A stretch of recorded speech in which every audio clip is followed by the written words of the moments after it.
Welcome back. We go on to part 3 of Indian Evidence Act.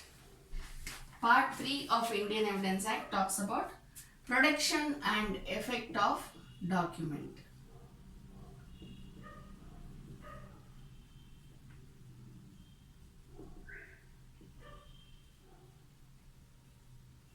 Till now we have read documentary evidence is primary evidence.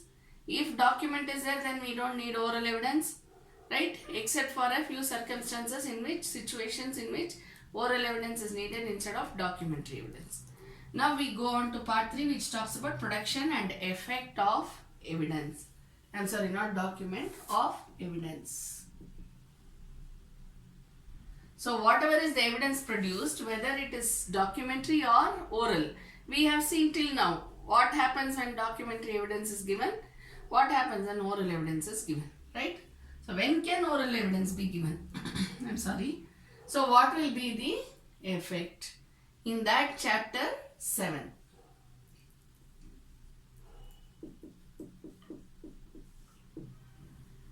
Of the burden of proof.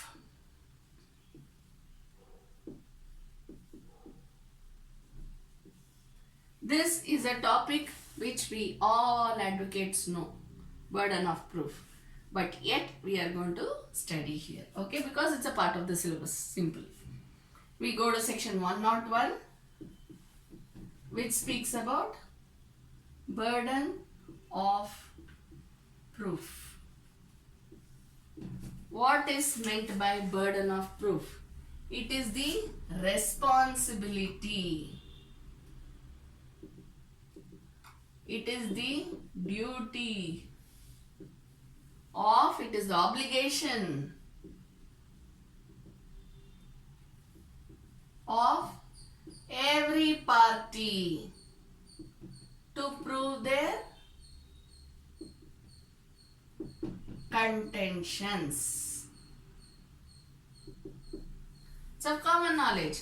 Just like that we cannot file a draft, just like that we cannot file a petition or plaint and say, this is what happened to me, please give me relief. That never happens in court. What we do along with that? We file the petition or the plaint or whatever, appeal or whatever it is.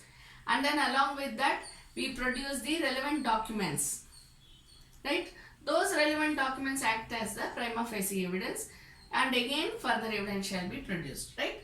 So, when there is a burden of proof, what does this burden mean? Burden means the responsibility or duty or obligation of the party to prove their contention. Which party? Both the parties. Both the parties to prove their contentions. Okay. Now, who shall discharge the burden first? The person who institutes the case. Why I am using the word case here is because it may either be the criminal case or civil suit. Okay, the person who institutes the case in the court shall first discharge the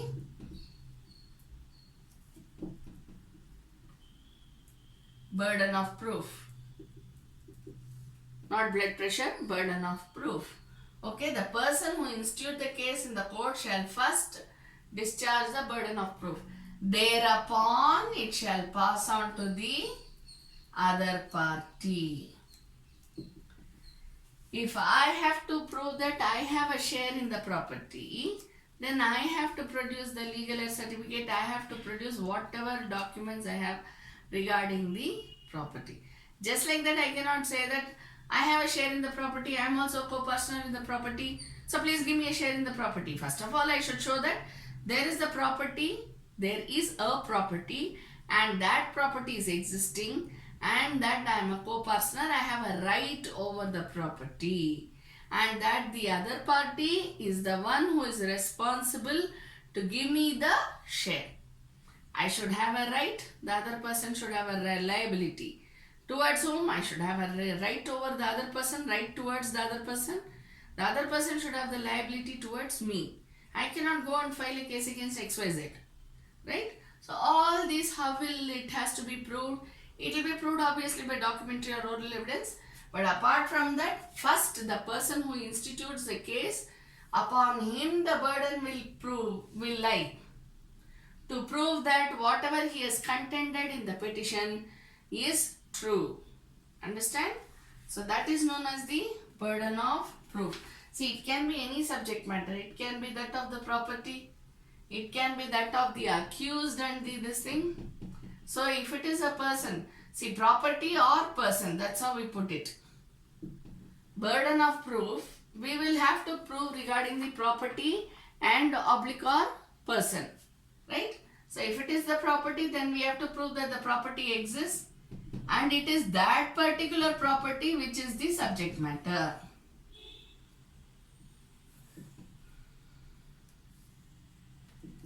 If it is a person, then we say that yes, I have a right towards that person, and that person owes me a liability. Liability need not necessarily be any debt. Am I right? It can be any restriction on the right to use. Anything it can be, right? So the person who is filing the case should first prove the burden as to the property or the person. Understand? So that person, when we say, when it comes to criminal cases, it automatically translates to accused. So what should the prosecution do? The prosecution should prove that so and so person who has been named in the FIR and the complaint is the actual accused. So that is known as prima facie evidence. When we prove it in the very beginning of the case, it is known as prima facie evidence. By giving prima facie evidence to the court, I am discharging my burden, initial burden. Further, I will have to produce further documents, maybe. I may have to produce oral evidence, maybe. Understand? So the first, initially when we are filing the case, whatever are the documents which we are producing, that will prove to be primary evidence. That will also act as prima facie evidence. Clear? So by giving the prima facie evidence, by providing the documentary evidence, the person who institutes the case is discharging his part of the burden. For what? For proving his contentions. Okay?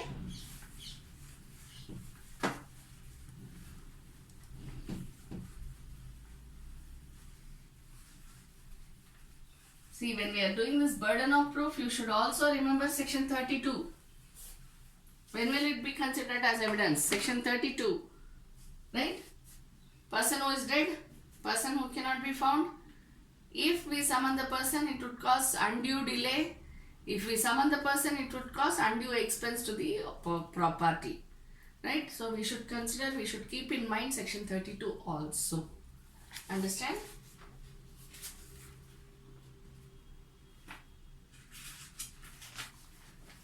Then section 102. That's what we did now. On whom the burden of proof lies. On whom does it lie? First, it lies on the party instituting the suit. See, party or parties, okay? Instituting the case, sorry. Then it passes on to the other party. First, he has to discharge his burden of proof. Once he discharges, it goes to the other party. That's why if you see in criminal cases, prosecution has to first discharge the burden of proof. Then it goes to the accused. If you see consumer cases, first it will be the complainant who has to discharge, then it will go to the opposite party. If you go to any civil cases, it will be the plaintiff or petitioner who has to discharge first, and then it will go to the defendant or respondent. Same way appeal. Any case, any type of case you take up, first the person instituting the case, burden of proof lies. Then it passes on to the other party. In that, prima facie evidence plays a very important part. Don't forget that. Okay?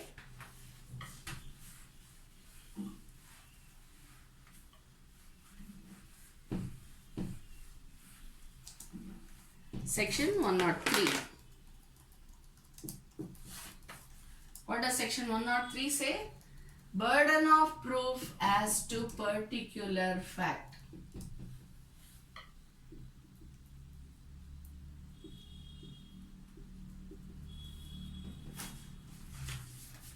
You will have to frame, you will have to frame issues or charges, and you will have to write judgments. For all that, this plays a very important role, Evidence Act. Okay, I don't mean to say that Evidence Act plays a primary role, but along with your common sense, logic and the facts of the case and knowledge of law, Evidence Act plays a vital role. Burden of proof as to particular fact. See, burden of proof should not be general in nature. For example, I'll give you an example. I was walking on the road at 10 p.m. Not I, XY. X was walking on the road at 10 p.m. There was a robbery on the person. So the person files an FIR and the case comes to court and all that. Okay. Now first, who will file? The prosecution. Prosecution has to prove that he is the complainant. There is a robbery. Really he was walking at 10 p.m. Now how will anybody know really he was walking at 10 p.m.? Eyewitnesses. But can eyewitnesses be produced in the beginning itself? No. So what will be done? The sketch, the mahazar, the investigation report, whatever name you call it as in your own states, the investigation report will be taken as a prima facie evidence to prove that he was walking at 10 p.m. There was a robbery and it was against the complainant. Now, who did this? When it comes to that, the accused. How will they know? Probably there is lot of street lights. Okay, so there is an identification parade. Either the robber is caught red-handed. If he is not caught red-handed, then there will be an identification parade by which the person, when we go to CRPC, we will do this, right? So, probably the accused has been caught red-handed, or probably there is an identification parade and the person has been identified as the accused. It can be anything. So, everything comes in the investigation report and that shall be filed. Now, all these come under, so FIR is not taken as an evidence, we know it is. So the preliminary investigation report will be taken up as the prima facie evidence. Along with that, the recovery of the, whatever are the stolen articles, all those may have been recovered, or some of those may have been recovered, or maybe there is a clue which is given by the accused saying that I have hidden it in that part of the farm or whatever it is. Okay. Something, you can imagine your case. So probably he has hidden it somewhere and the police has got the clue and they are yet to go and seize it. Whatever is the thing, but there is a prima facie evidence. Now the burden to prove that he was actually walking at 10 p.m., there was an actual robbery, there was an act against the particular complainant, all these have to be proved. Only when the prosecution proves all this, there will be a summon or arrest, that is the warrant against the, obviously in a robbery case there won't be a summon. There will be a summon in any other case, I am telling you. There will be a summon or a warrant against the accused. If he is already in custody, then he will be brought, but otherwise there will be a warrant against him. Understand? So there should be burden of proof as to particular fact. Just generally the person complainant cannot say, I was walking, okay, and when we say walking at 10 p.m. where? Was he in a group or not? There are so many questions which crop up, am I right? So everything will be written and he has to, prima facie means what? Most of the evidences are proved. It is seen to be proved, okay? So when this happens, he cannot just generally say, I have eyewitnesses whom I will produce at a later stage. I was walking on this road at 10 p.m. and there was a robbery and this person is the accused. He cannot just like that say and say burden of proof, I'll bring the eyewitnesses. No. There should be particular evidences provided in that. Okay, that is why you have a police working for investigation reports.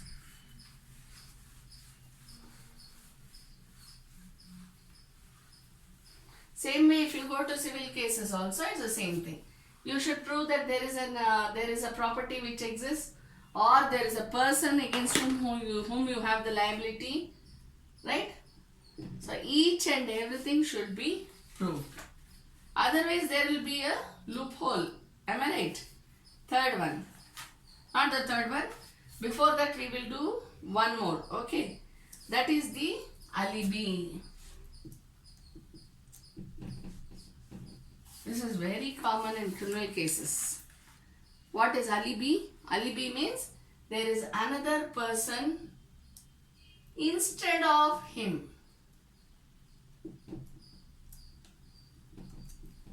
Instead of him, he will say, sir, I was not at all at Bangalore on the 20th of February.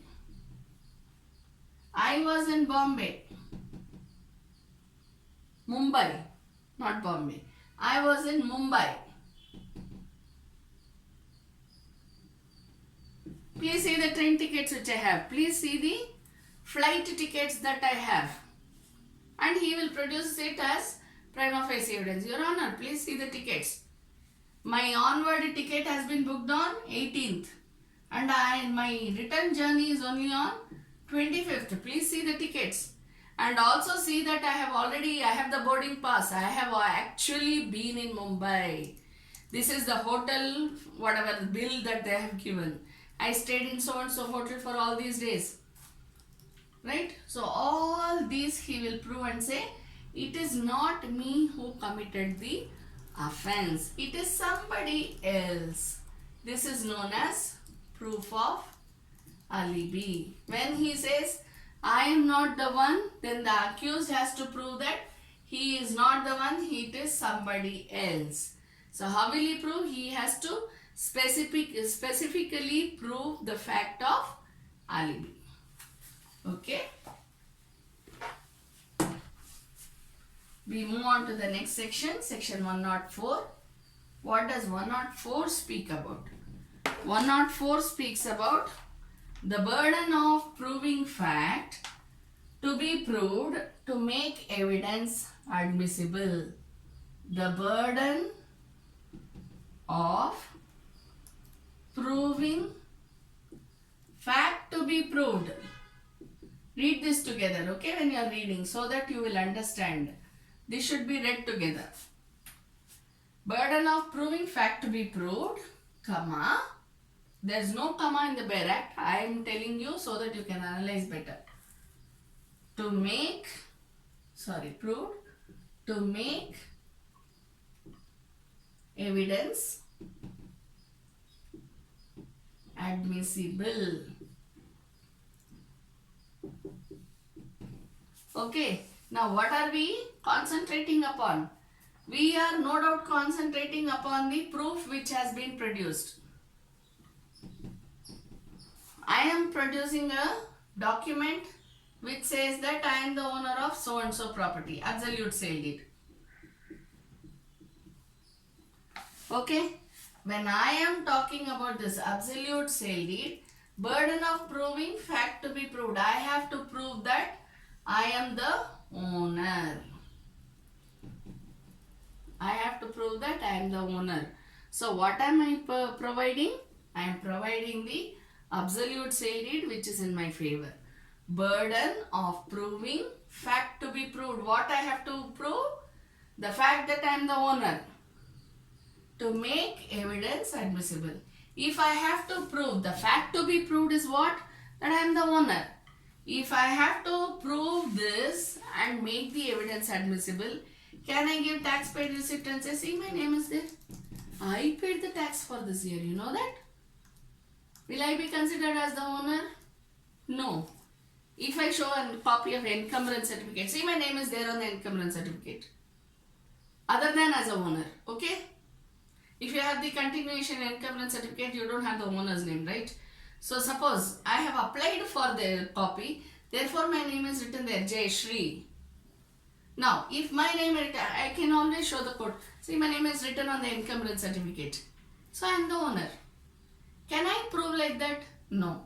What I should prove, if I have to prove that I am the owner, I should give the absolute say deed. I should give the khata, which is in my name, any other identification, saying that I am the name. So, burden of proving, fact to be proved, to make evidence admissible.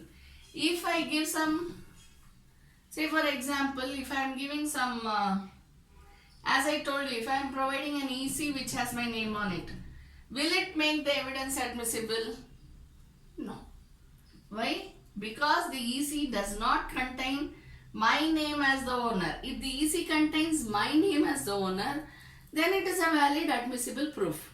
But if it does not contain my name as the owner, but only my name is written as on the top, because my name is written on the top because I applied for the EC, then this will not be considered as admissible evidence. The judge will just give it back and say, please give the proper proof. Understand? So if I have to prove certain facts and make the evidence admissible, I should give proper evidence. Clear? We go on to the next section.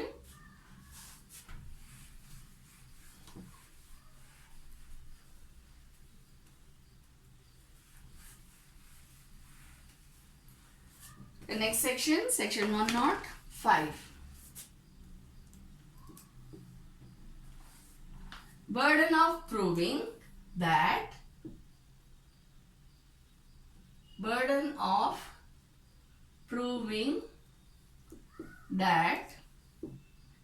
case of accused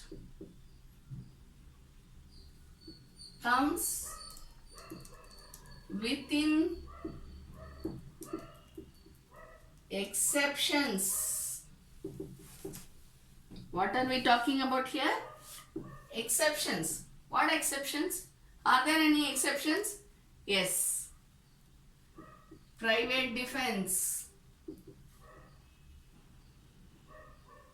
What are these sections? Section 95 to 105 of IPC talks about private defense, self-defense, and so many other circumstances in which a person can prove that he comes within the exceptions given, which includes unsound mind, child under 7 years, child between 7 to 12 years. You have so many things under that, right? So all these. Now on whom will that see?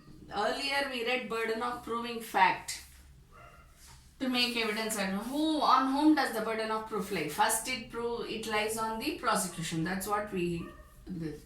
Now we are talking about the accused. If a case has been filed against the accused saying that so and so person caused grievous hurt, or so and so person killed someone else, caused murder.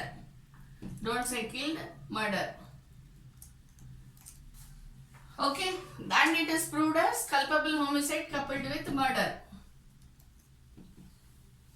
Suppose there is a case like that. Then what has the accused? Suppose he says that, no, Your Honor, I did that mistake in self-defense. I didn't do the mistake, I'm sorry. I did the offense in self-defense. Then he will have to prove that he really comes under the general exceptions. Or he has to prove, sir, I was not in my senses. I was an insane person when this offense happened. Then also he has to prove that he was insane. If he says, I did it in self-defense, the other person came to kill me, I didn't know how to react. So I took the gun from him and I killed him. We know, right? Self-defense has to be of the same level or a little lesser, not more. So if I say that he came to kill me, therefore I killed him, then it comes under one level, right? So private defense has to be proved by whom? By the accused. Why? Because the accused is the one who is contending that he has the right of private defense. So he wants to use the right of private defense. So he will prove that this is what happened, this was the scenario, therefore I caused the murder of the other person, or I caused grievous hurt to the other person. Understand? So the burden of proving that case of accused comes within exceptions. On whom does it lie? It lies on the accused. Clear? We go on to the next section.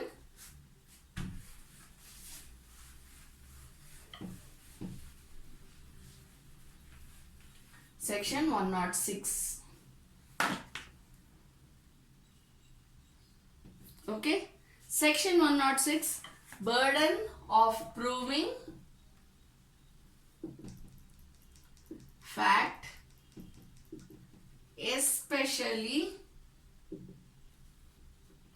within knowledge.